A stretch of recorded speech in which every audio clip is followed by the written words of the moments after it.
Hello, everyone, and welcome to the Headwater Science Institute Research Experience Presentation Nights. I'm so excited to have you all here. My name is Courtney Kudra, and I am the Research Experience and Data Program Manager here at Headwater Science Institute. And I have had the honor of working with your students the past semester on some crazy questions that they will share with you throughout the presentations today. So I am so excited to have you all here. I also just want to give a huge thank you to our mentors who have worked with us throughout the semester. We have had a lot of volunteering hours, a lot of hard work that has gone into these presentations with our mentors. So thank you again. I'm really excited to share all of these things that our students have learned throughout the semester. Just a few housekeeping things. We love questions from the audience, so please be sure to ask a question if you are able. If you ask a question in any of the platforms you may be watching this on, whether it be StreamYard, Facebook, LinkedIn, or YouTube, you can put it in the comments and I can post it up here. So we already have one that I wrote earlier that says, "Welcome to presentation night." We're really excited to have you here. So please be tossing in those questions. Our students are happy to answer them. We love audience interaction. The other thing is we have our big day of giving coming up May 2nd. We are a nonprofit organization that's wanting to foster the curiosity of science. So our big day of giving is coming up here in a few weeks, so please participate. And then lastly, if you like what you see, I have this down below. There are spots available for the summer research experience, so please go ahead and check that out on our website. Register here. If you are watching your student, please be sure to share this with a couple people you may think would benefit or enjoy the research experience themselves. So without further ado, we'll go on to our very first presenter, and I'm going to bring Ava and Sean to the stage along with Ava's presentation. So Ava has worked with us throughout the semester, and her mentor here is Sean, who has mentored for us for longer than I've been at Headwaters, and we're really grateful for all of his hard work. So I'll go ahead and let him introduce Ava. All right. Well, thank you, Courtney. Yeah, so I get the privilege here to introduce Ava. Ava, I'm not going to steal your thunder, though. So as you guys can read, Ava wanted to study, essentially we'll go loosely mental health and how that affects or the effects of that with student athletes. So I'm going to let her take that away because this is her area of expertise. So thank you, Ava. Hi. So my study was on the effect of grade and gender on high school distance athletes' mood states. So I'm going to go through an intro and a little bit of background of the study, the materials used in the methods of the survey, the data and figures that came from the survey, and a little bit of the significance of the results. So my study deals with the correlation between grade or age range and sports team membership, so that's whether they're on the girls or boys team, and how that affects mood states in high school distance athletes. A little bit of background. It's been found that gender has an influence on mental health, particularly in athletes, and females have reported more negative mood states, and being female is a determinant of stress, depression, and anxiety. So my research question is, how do high school distance athletes' mood states vary with grade and team membership? To test this, I did a mood survey on the Lexington High School distance runner teams. And the rationale behind this survey, is it quantifies amounts of different emotions in different categories. So that's fatigue, tension, depression, anger, confusion, vigor or energy, and esteem. So this quantifies amounts of these emotions, and understanding these factors of mood can better specification of mental health treatment or diagnosis. So that's like what grade or gender they are can, like, understanding that better can influence mental health treatment and diagnosis. And my hypothesis was that higher grade levels will be correlated with an increase in fatigue, tension, depression, and anger, and will be correlated with a decrease in confusion, vigor, energy, and esteem.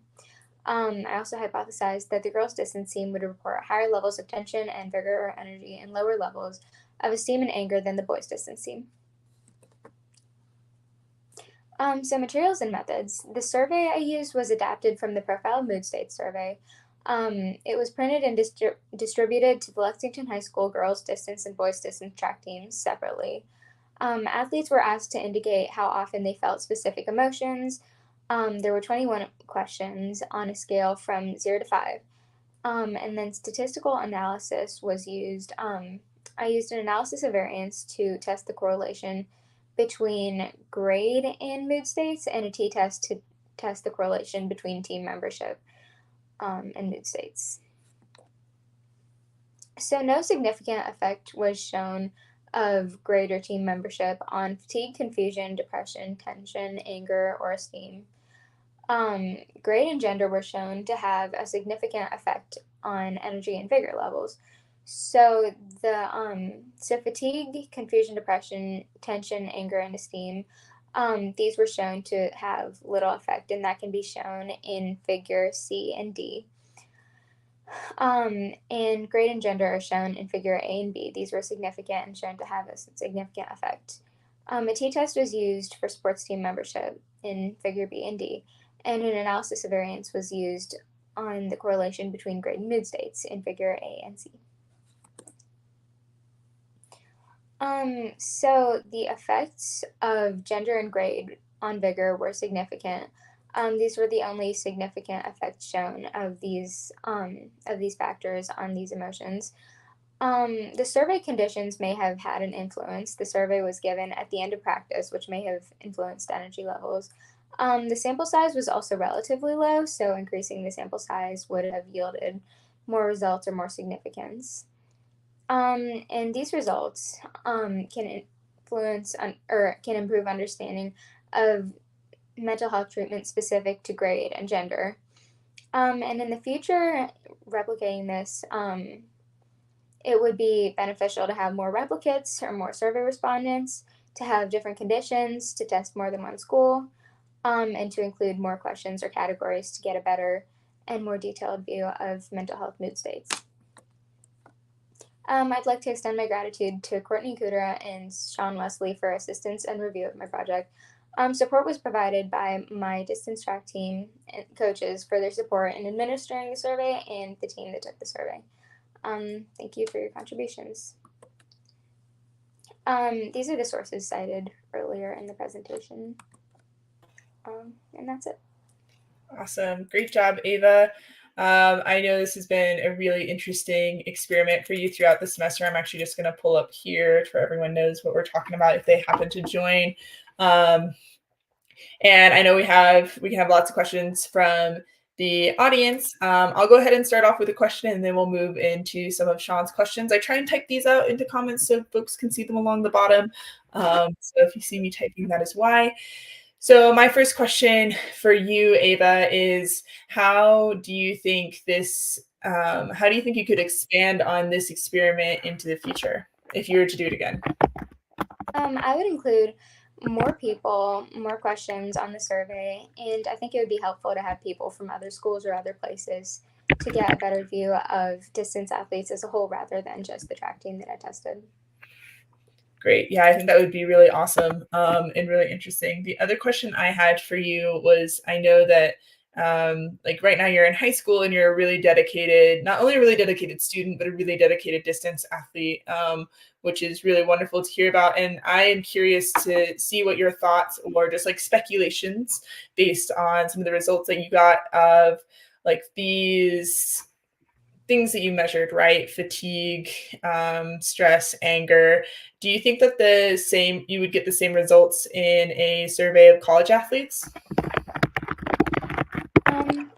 I think that since development, in especially grade wise, it changes a lot. I think that results would definitely be different grade wise. So like maybe the levels of like fatigue or energy would have different like places where they were higher or lower. I think gender would maybe be this similar, but not the same. Great. Sean, what questions do you have for Ava? All right, let me make sure I'm unmuted there. Yeah, so Ava, just first of all, great job. But yeah, I guess let's see if we're gonna pick your brain here. Yeah, Courtney kind of touched on one I like, but if you expand upon that, just as far as looking at trends and data, how do you feel that your data stacked up? Like, was that something surprising to you, or was that something you felt just being an athlete yourself? Right? How do you, you look at some of these, because, right, we in science, we have to step back and look at things through an objective lens, right? We don't get to add subjective. So what are your thoughts with that? Honestly, I do think that the results, and like in terms of vigor and energy being significant, I definitely think that that could have been predicted because I feel like that's something I've noticed that maybe like the girls' distance team has shown higher energy levels and that younger athletes have shown more energy levels as well. And I think that the data came out, I think that was consistent with what I've seen. Excellent. Great answer. That's really, I guess, all I had, because I think we've kind of touched on the big 3 points, and yeah. Awesome. Thank you. All right. Well, great job, Ava. That was awesome. It's been really fun to see your project throughout the semester. I know I've learned a lot and took a lot of dedication, especially with the survey. So great work. We'll go ahead and move to our next group here in a moment. Welcome everyone who is here. Thank you for joining us for the Winter Research Experience presentation night. Next up, we have Liz and Malayla. But before we get there, just a few quick announcements. Our Big Day of Giving is coming up on May 2nd. So we are a nonprofit organization fostering curiosity through science. So we would love to have any support that you're looking for through the Big Day of Giving. Also, we love questions from the audience. So please, wherever you are, if you're on StreamYard, Facebook, LinkedIn, or YouTube, you can comment and I will see your questions and our students will be able to answer them. And then lastly, there are still some spots available for the summer research experience. So please share this with anyone you may know, any high schoolers or early college students you may know who are interested in doing a scientific research project. We'd love to have them this summer. Alrighty, so next up we have Liz and Malayla and their mentor, one of their mentors, Jack, who I'm going to add to the stage, and Liz and Malayla, and I'm going to go ahead and add their slides here. So before I go ahead and get them started, I just want to add a comment. These girls have worked really hard throughout the semester and have been very flexible. Also, Jack is one of our board members here at Headwater Science Institute, and he has helped Liz and Malayla throughout their project. So with that, Jack, I'll go ahead and let you introduce the girls, and then we'll go from there.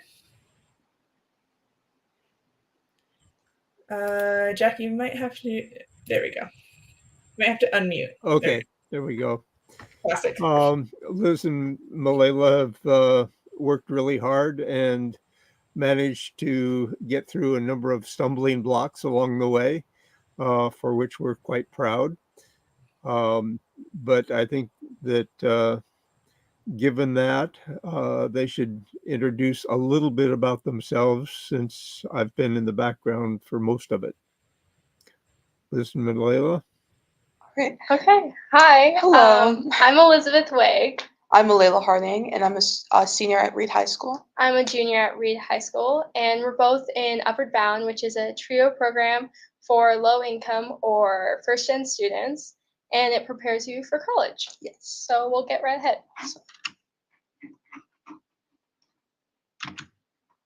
All right. So me and Liz had this project, and we were faced with finding a research question, and that was a little bit daunting. So we decided to look at like factors within our life and what affects us.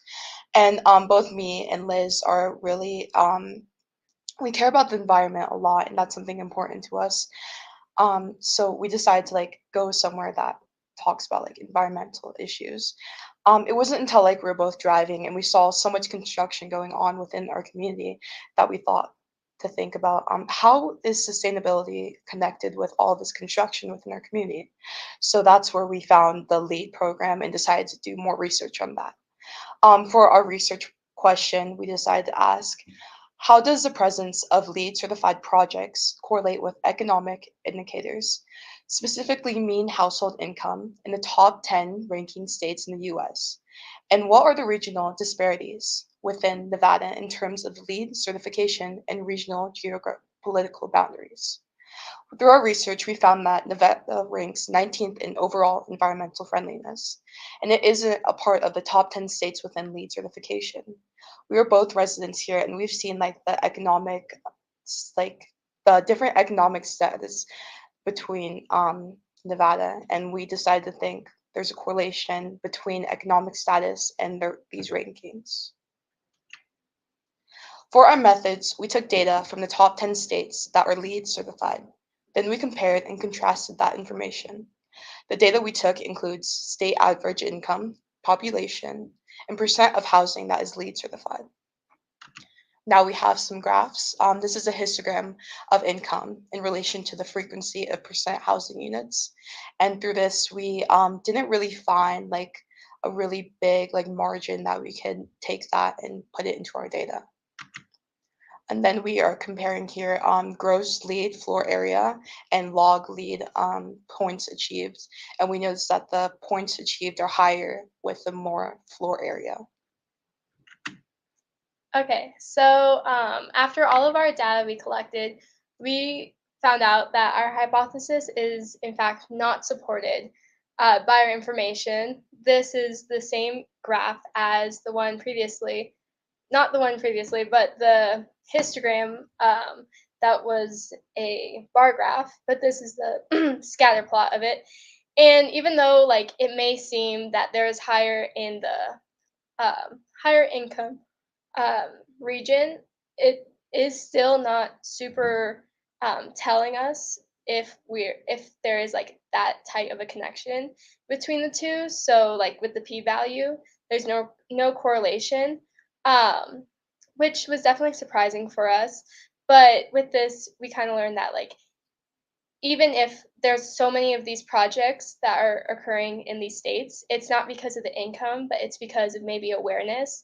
And so it kind of allowed us to get different type of research when we were ending this whole project. So for the discussion portion, we, like Malayla mentioned, we had a lot of issues. In this image, it shows that we changed our research question about 5 times. Our original one was, are LEED certified housing or non-LEED certified housing beneficial to communities in Reno? And so we realized from the get-go that this was too broad, that this was not specific enough, and we were not able to get any data. So through a long process, we had to get more specific. We went to search terms, which is people searching up LEED certified housing or sustainable housing in general. And then we went to socioeconomic state. And then we realized that we were more intrigued with this because we realized in our own state, there is definitely a huge divide between people in a higher income area versus people in a lower income area. And so we were wondering if there is a connection there, which from our results, surprisingly, there is no connection. At the beginning, we also changed the way we were going to gather research. At the beginning, we wanted to create a survey, but from the lack of emails we were receiving, we realized that this would not be beneficial and not accurate, because if we got some emails from people and not emails from another group of people, then is our information that correct? But with this turn, we decided we wanted to collect how much each state is making for an income, housing income, and then we wanted to see how many projects are done in each state. And so that's how we figured out all of our data and created our graphs. And then throughout this whole process too, we were able to learn a lot of things like greenwashing. I and Malayla, we read an article and it was talking about greenwashing, which if you don't know, it's when some people, some groups will say that this food is organic if it has one form of like a tomato that's organic. But in like salsa, if the cilantro is not organic or anything like that, and the rest of the salsa is not organic, then they can still go ahead and say it's organic and charge it more. So it's kind of that base of like people say that this is better for the environment if in all it's not better, they just want to get more money, which we thought was really interesting. And we wanted to see if there was any connection between LEED certified housing, to see if like people are saying it's LEED certified or saying that this is better for the environment, but in the like long run of it, it's not. And through this whole process, since this is our first research, we learned to be more specific and not so broad. Kind of how I explained how like when we started this, we wanted to be specific, or we wanted to be broad, and we wanted to gather as much information as we could. But that only led us to a rabbit hole where we couldn't get out of any like point. Like we couldn't get from our question, and we couldn't gather any information. And then we wanted to create recommendations for Nevada because, like, even though there were a lot of projects done here, it is only 19 out of the 50 states. And so we want to implement LEED certification for new construction plans. We want to push for construction sites to adopt that LEED certification for them to want to be more sustainable and help the environment and not just destroy it. Incentivize LEED adoption. We want to give tax breaks to companies who are adapting to this new LEED certified housing way, and to give them more like money breaks and give people more of that like push to be like, okay, we want to be more sustainable and we want to do this because, and they're showing us that this is good. And we want to create public aware campaigns. Before this project, I had no clue about LEED certified housing. I know Malayla didn't, and I know everyone I talked to didn't know about it. So I think that like awareness and that education is definitely where we adapt and where we can grow as a community and as a country in itself. When we educate people, we can get to a whole different side of things, and we can create or fix problems that are being done. So for our acknowledgement, I just wanted to thank, and me and Malayla just want to thank Jesse Scott. He's been with us since day one, and he's really helped us. He's helped us get out of our muck and everything, and he's just always been there to support us and not let us feel that when it came to our results. Yes, and same goes for Courtney. She's really helped us, especially for our 5 like research questions. She made sure to like keep us pushing and keep our spirits high. So we really appreciate that. And then I want to thank my English teacher, Mr. Oldham. He couldn't come today, but he really helped us with our Headwaters meetings. He's my English teacher, and he was able to give us information and give us those articles, just like the article about greenwashing. And yeah, he was just really supportive, and he kind of was showing us that like writing is a process and not like a race. And so that really helped us when it came to our paper. Yes, and then lastly, we really want to thank you, Jack, for helping us for our project. He came down and helped us in person, and I know like I work better with hands-on, so that was really helpful. And he like asked us really good questions to help us dig deeper into this project. Yeah, so overall, thank you for everyone who Yes. supported us. Appreciate it. And then questions. Very fun. Great work, girls. That was awesome. I really liked what you included in the discussion. I'm a policy person myself, so a lot of times you can draw some conclusions and ideas from our scientific research. So great work there. I'll start off with some questions and we'll have Jack go. Once again, we'd love some questions from the audience. I know we've got some comments in here of support, so I'll just pop these up here while I say my question. And my question for you two girls is,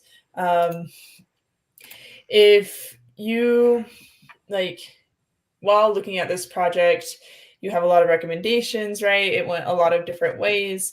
And I am very curious to learn what your thoughts on it. Had you been able to complete the original survey that you wanted to, how do you think that those results might be different from the results you gathered from the databases we found?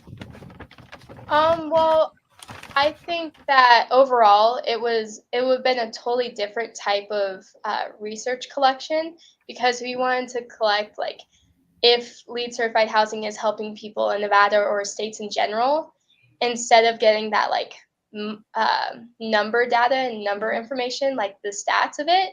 So I think that it would have been more opinion based, because we would have reached out directly to people who were like shooting for like that LEED certified housing or construction sites who would overall definitely want to support themselves. So it's kind of like it would have been a lot more inaccurate. Yes. And I think it would be really interesting to see how people from our community would their take on LEED certification and that sustainability. Great. Jack, do you have any questions for the girls? I'll go ahead and let you go before I ask my second one. Sure. What non-LEED indicators of increasing or decreasing sustainable building practices could be measured for the communities? Since you looked at states, ended up looking at states and cities, what indicators, since there isn't LEED data, might you be able to look at hardware storage sales or things that you thought about back on your initial question? Do you want to go first? Yeah, I think we could definitely look at like income within those like states and cities and see if people in like lower incomes like cities have that access to LEED certification housing. Yeah, and like we were looking at like the census and like the project database. Like you sent us this like information on projects in Reno or in Nevada, and so we gathered all of that because we did realize there was no information on like LEED projects and all of that, like specifics. But with all of that, we were kind of able to compare. If that answered your question. Yeah. Let me ask one other question. What sort of projects that you've seen were they that attracted LEED certification? Or did you look in any detail at those in cities or in Nevada that actually did get certified? What kind of projects were they? Well, I know here, one of our like construction that like handles mechanics and everything, it's like the catacomb, like the cat construction sites. You usually see them on the side of the road. But I know their building in Henderson, Vegas, is LEED certified, and we saw that a lot of like business held like buildings were LEED certified. So maybe it was kind of like these big corporations were pushing for LEED certification. Yes, for sure. And I know that LEED certification also like plays into like sustainability and like the what's it called when the insulation in within houses and all that stuff. So I can definitely could see how corporations are looking into this and seeing, oh, that's like going to be cheaper for the future if like the insulation will like heat more my house like year round. So I think that's something to look into. Thank you. Good job. Thank you. Appreciate that. Great job, girls. I'm going to go ahead and move on to our next presenter because we're right at about time. So great job, you two. It's really great to have you in class this semester. I know I've learned a lot, and I'm looking forward to seeing all the new policy alternatives or scientific data that you come up with in the future. Very excited. So next up, we have Aiden, and I'll do a brief introduction here, but a few housekeeping things. We are happy to take questions from the audience, or if you want to say great work, it's nice to see those come through. So please, some folks are using the comments there. Those are awesome. Please keep using them. We do have our Big Day of Giving coming up May 2nd, so be sure to check that out. We are a nonprofit fostering curiosity in science through science education programs such as the Research Experience, which is so great. That's how I've got to learn about things I never thought I'd be asking questions about, hinting a little bit to Aiden's topic. Also, if you like what you see here and you know someone who would be really great in the Research Experience, we do have spots still available for the Summer Research Experience, so be sure to check that out. If you or a student you know you think would be a great fit, would love to learn, whether it's through surveys or databases or in the field, we want people and students to grow in their curiosity for science. So without further ado, I'm going to go ahead and bring Aiden and Sean onto the stage. for Aiden's presentation. And NASA, if you are watching, you should definitely note down Aiden's name. You're going to want to know that when he goes to graduate high school or college or, next month. I never thought I would learn so much about mud volcanoes on Mars, but I have through Aiden, and I really just want to compliment your dedication to this project and tenacity in finding the data, because I know it wasn't easy. But with that, Sean, I'll go ahead and let you introduce Aiden, and we'll go from there. Well, I don't know if there's much more to introduce. Aiden, it's been a pleasure. Like Courtney said, I like how you attacked going after data and things. Obviously, I don't think I need to introduce your topic too much. I'll let you take that away because you're the expert. So we'll let you go ahead and get started. All right. All right, thanks. So I researched mud volcanoes on Mars and how temperature anomalies might support that, they actually are there, because scientists are still unsure about that.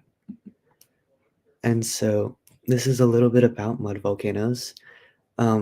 It's pretty self-explanatory, it's a volcano made out of mud, and they're usually driven by two forces, either gases, and those gases are usually organic gases, and they push mud up, or they could be run by heat, which just heats up mud, makes it buoyant, and float towards the surface. Mud volcanoes start at inches tall, and they grow, and they keep growing until, I don't know, they run out of mud. And so this is what makes mud volcanoes interesting and kind of why I want to study them. I'm really into extraterrestrial life, and Mars is a great place for it, as well as mud volcanoes, another great spot for life on Mars, pretty much. So yeah, they shield life from radiation and temperatures, and they can also indicate previous life by explaining organic gases, because organic gases run mud volcanoes, and if these mud volcanoes can explain why there's organic gases being repleted in Mars's atmosphere, that could be great evidence for previous life on Mars. And they can also indicate thermal energy within Mars, which scientists are also pretty unsure about whether, or just how thermally active Mars is in its interior. And so, yeah, this is a bit about my research question. I've always been interested in astronomy, and mud volcanoes are a unique structure on Mars, because there aren't a lot of places where life can actually be on Mars. Mars is considered a great spot for potential life, but it's really actually hard to find where life might be able to be on Mars, and mud volcanoes is one of the best spots for them. And so this is my hypothesis, that temperatures will indicate mud volcanoes in one of two ways. Either the sediments will be, hidden from the sun, and so they'll start cooler, and then they'll get pushed up, and the liquids will evaporate and just leave the sediments, and they'll be colder, or these mud volcanoes will be driven by heat, and the sediments will be warmer than their surroundings. And so I had actually a lot of trouble with this. I had to find data, which was difficult. It's really hard to navigate NASA's websites and actually find usable data. Eventually, I did find data, and it was from the Viking orbiters, and I used Google Colabs, which was also difficult, where I had to learn how to code a lot and how to use Google Colabs. And I decided the best way to analyze the data I found would be to make maps and kind of compare them. And so these are some of the results I've gotten so far. These maps are basically just surface temperature maps. And this one on the left is actually a narrowed down. It has a smaller kind of focus. And I chose this focus area because it was once an ocean bed on Mars, or it's suspected to once have been an ocean bed on Mars. And that would mean the ground on that ocean bed would be a lot softer and easier for mud volcanoes to form when these oceans start to evaporate, because the ground would be a lot softer. And so, yeah, that bottom bullet point says it's the Mayer-Acidelium quadrangle. And yeah, that's what this area on the left is called. And so results, I'm not quite done with them yet. I've had a lot of trouble with data and trying to analyze it. But, on the left, I have what I'm hoping to do, which is compare the maps that I have to maps that already exist. A roughness map is a little harder to understand. It's basically shows how rough the terrain is at different points, and smoother terrain would indicate mud volcanoes because it's a liquid and that's smoother. And so I'm basically just hoping that these maps will line up and just further provide evidence for mud volcanoes on Mars. And if my findings do suggest mud volcanoes on Mars, they would be great places to study previous life, as well as great spots for potential current life, where it'd be great to study them in the near future. And so on the left side, I have some potential spots for error where altitude actually, when ground is higher altitude, it receives more sun, so it'll be warmer, which could influence the study, as well as the fact that the mud volcanoes that are run by organic gases will start cooler and get to the same temperature, which could make them harder to spot. And so I could be missing a lot of potential mud volcanoes. And then just for the future of mud volcano research on Mars, there's going to Mars. And then stuff that I could study in the future would be atmospheric compositions, looking for gases that mud volcanoes release, and seeing if these gases are above areas that have higher densities of potential mud volcanoes, which could be further evidence, as well as those roughness maps that I mentioned earlier, which I'm not sure if they exist, but if they don't, I could try and make them in a similar way I made these temperature maps. So here are my acknowledgements. Courtney, Kudera, and Sean. Sean is my mentor, and Courtney's kind of run this research experience. They've both guided my research so far, and Megan helped out with this presentation. Yeah, that's it.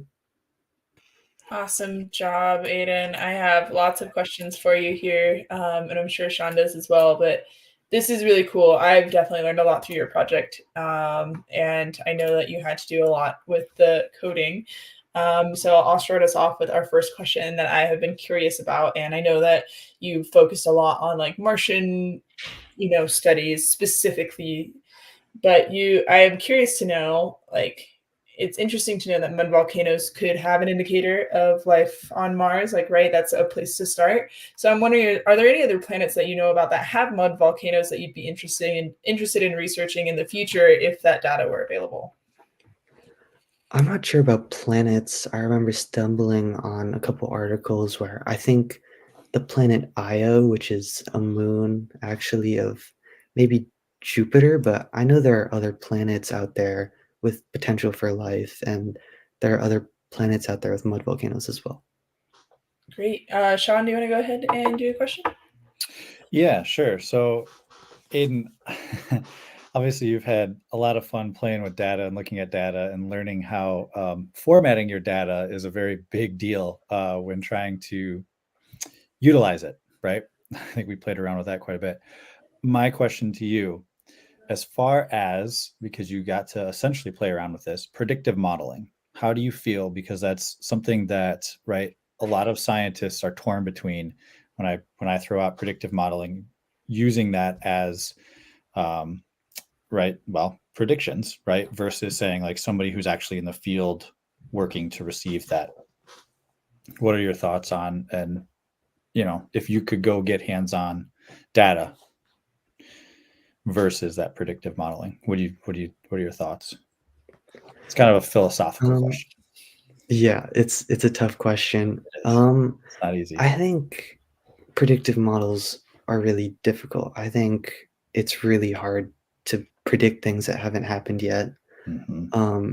In this project especially, I've just come across the fact that there are so many influences in the study. There are so many ways that I could be wrong that I don't have time to study. And I think as far as predictive models go, I think they'll always, it's hard to like, I guess, make them because there are just so many factors and everything that you have to consider. And I've come across that a lot in this project, especially where I kind of just want to try and dive into all of these factors that could influence my findings. Yeah, it's a tough one, right? I mean, on one end, it's great to have an idea, but then on the other end, it's right. How applicable is it, right? But yeah, it's a great job. You did a wonderful job. I mean, especially working with something so far away, right? No puns intended. But right, dealing with this data and trying to pull it down, it's a lot to digest. A lot of people, I don't think, realize how many factors are in when pulling some of this data, especially from governmental databases. I know that's one of the things we deal at the university level, working with, some of the governmental data. It's like you have to filter through the noise. So, and I just want to say you did a great job of that. Thanks. Mm-hmm. Yeah, I have one last question for you, Aiden, and I'm glad that you all kind of came to this topic because I think this is right. We had Ava and then Malayla and Liz who had more like social based and experiments where it's maybe a little more obvious what biases might be there. But I want you to talk about, Aiden, like what sort of biases or might you see in your own project, and kind of just sharing that with the audience because it's so different than the other two that went before us. As far as biases go, I don't see many potential ones. I think the main one would be that I'm excited for life to be on Mars. I'm excited for there to be mud volcanoes. So if I see evidence pointing to it, I might hop on that and hyper-focus and try and, gather more evidence to suggest something that might not necessarily be true. But yeah, as far as these numbers go, I don't see how bias can be involved that much.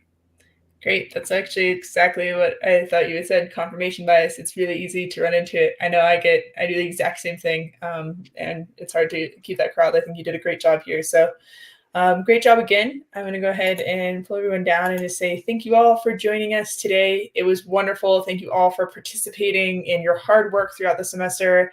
I know a lot of folks had to pivot throughout their projects and had a lot of complexities. So great work, everyone who has been here, all of our students. I'm so very proud of you. You did a great job today. Also, thank you for our mentors and the folks who volunteered. Sean, who is here today, has volunteered his time this semester specifically, and has volunteered time in semesters in the past. Jesse Scott, who was unable to join us today because he is helping rebuild the bridge in Baltimore.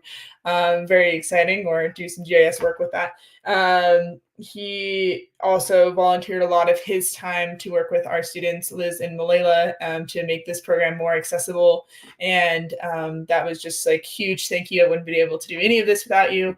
And then lastly, of course, thank you to the students and the parents and everyone around here, because it's been wonderful to have you here, and I get to learn about fun things like LEED certifications and mud volcanoes and mood and distance runners, all things that are actually touch points in my own life. So thank you all so much. We do have our second half of presentations tomorrow at the same time. So if you're free and like to learn more about science research, please join us here tomorrow. But in the meantime, stay curious, and hopefully we'll see you tomorrow night. Bye, everyone.